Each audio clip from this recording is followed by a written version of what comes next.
Good evening.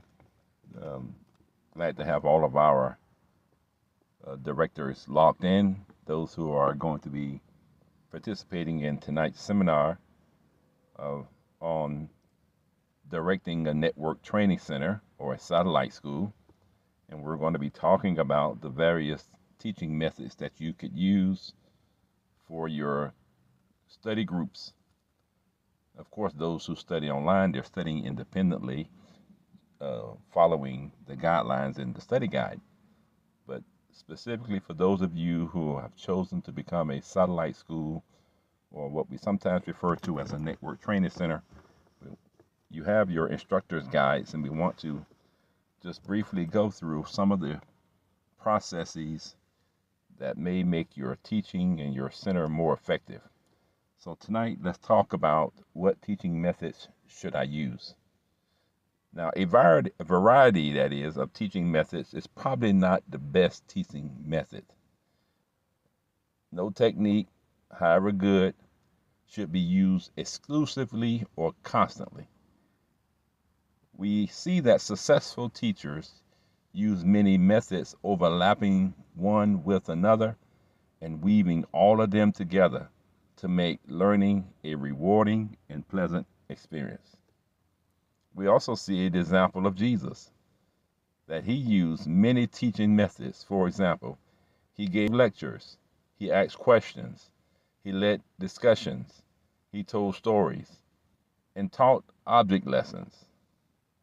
He taught large crowds, small groups, and individuals. In both his message and his methods, he was the master teacher. And you too have the possibility of using a variety of methods. Some of them may be new to you. While you will probably feel more comfortable and confident with some methods than with others, you can broaden your experience and improve your teaching style as you add new methods from time to time. And all the materials that we give you for your instruction as well as for the students have been designed specifically to help them to study independently, and you simply facilitate the learning process. So if your students have studied the lesson prior to class sessions, you will want to use teaching methods that take advantage of their independent study of that lesson.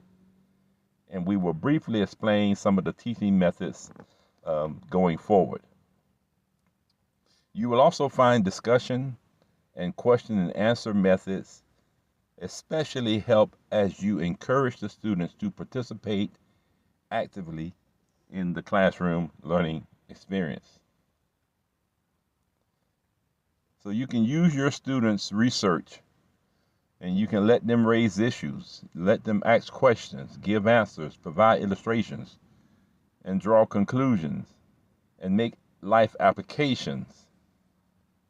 We also need to facilitate individual participation, which will add information, interest, and excitement to the class. You may have teachers or potential new teachers in your class.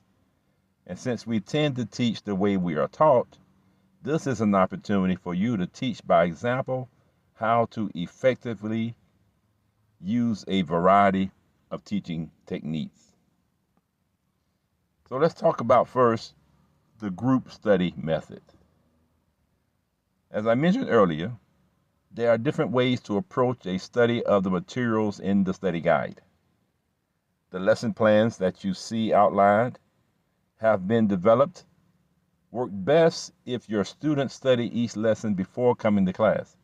However, a busy lifestyle may prevent some students from preparing lessons in advance. And in this event, try one of the following approaches for a group study of the lesson content. The first approach that we'll talk about works best when you have several hours allotted for your study session each week. Yes, sir. So first, you want to approach each member of the group has a study guide. And the group divides into twos, threes, or fours. and works together through as much of the material as possible in about 45 to 60 minutes. The leader then serves as a resource person for the small groups. And at the end of the group study period, follow the lesson plan for the session provided in the instructor's guide to stimulate discussion and analyze the sessions more. The second approach you can use is the leader sets the pace of the study by guiding the group section by section. In either case, the leader must be thoroughly prepared by studying the lesson in advance. That is the group study method. Another method you may use for your classroom sessions is called the lecture method. In this method, many teachers use this method, and it is both the most popular and also the most criticized teaching method. A major disadvantage is that it focuses on the teacher and not on the students. However, it has the advantages of making an efficient use of time and keeping the teaching session on target. So you will use the lecture method at times as you teach this course. However, you will find other materials and other methods more appropriate most of the time because of the nature of the material and the class or group structure. The third method we'll talk about is discussion method. Leading a group discussion is very different from lecturing to a class. In a small group study, for instance, the leader acts as a moderator of the discussion while others do most of the talking. So we encourage you to use this method by studying your courses. Here are some guidelines that will help you to ensure a successful small group discussion. First, keep the discussion on the main topic or theme of the lesson. If the discussion seems to wander, bring it back on target by asking a question or saying something like this. That's an interesting point, but let's focus our discussion on the main idea here. Secondly, you want to encourage everyone to participate. Ask questions, seek opinions, and draw out applications and conclusions from the group. You may want to encourage shy members to participate, but be sensitive. Don't embarrass those who are less inclined to participate. Third, periodically restate and summarize what you have already discussed. Seek to isolate the most important concerns of the group members and focus discussion on applications of the lesson to those needs. You may find it helpful to summarize the main points of the discussion for each student. Next, you want to give compliments generously. Encourage participation by expressing appreciation for the contributions made. So how do you handle wrong statements? Handle wrong statements with caution. When someone makes an incorrect statement, tactfully lead the discussion to show a better, preferable, or more correct position. Don't embarrass the one who erred. If the matter cannot be dealt with in class without embarrassment, talk with the student on an individual basis after the class. You also want to encourage group members to go beyond the cliches and stock theological phrases. Ask for explanations of theological terminology. Seek to state a cliche another way to assure that the student understands the subject matter. Next, you want to ask for interpretations, conclusions, and applications of the lessons that will make them meaningful to each student. And where possible, help students to practice what they learn. And finally, you want to encourage students to prepare the lessons in their study guide prior to group meetings. This will make the discussion more profitable for everyone. So based on what we've talked about thus far, as you plan the group discussion sessions, try to select activities and questions from the instructor's guide that are most relevant to the needs of your group and most likely to stimulate discussion. You may want to make a list of questions that relate to the specific needs and interests of your class. Also, the physical arrangement of the classroom is important too. You will probably want to avoid the more formal arrangement of a lectern at the front with rows of chairs facing it. A better arrangement for a small group using the method suggested here is to have a semicircle of chairs facing the discussion's leader's chair. This informal arrangement tends to create a feeling of openness and freedom that will encourage participation.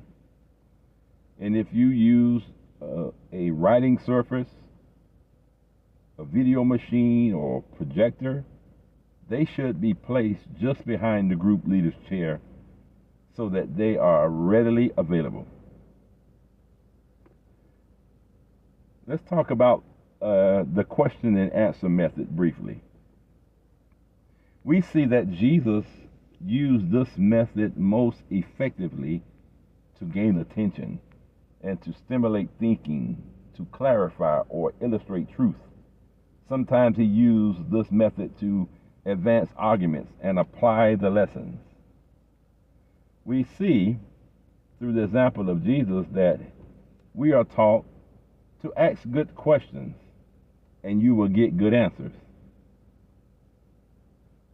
That is a bit of good advice for the question and answer session.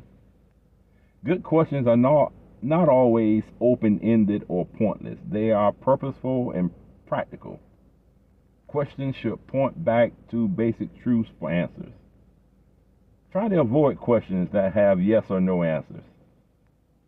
And to maintain interest, ask the question first, then call on someone to answer it.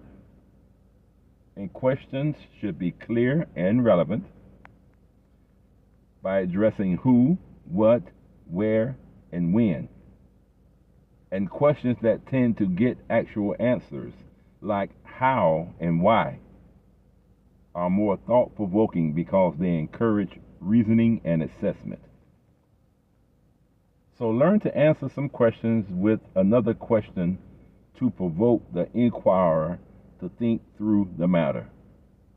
Ask good questions. Make students think.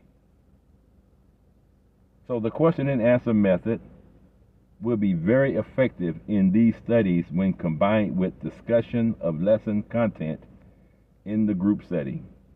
Good questions will keep the discussion on target and lead the group to proper conclusions and applications of the study materials. So, prayerfully, each of you will be able to learn from that method. And finally, you may develop to the point where you're more confident in mixing various teaching methods. And as we have said, there are many good teaching methods.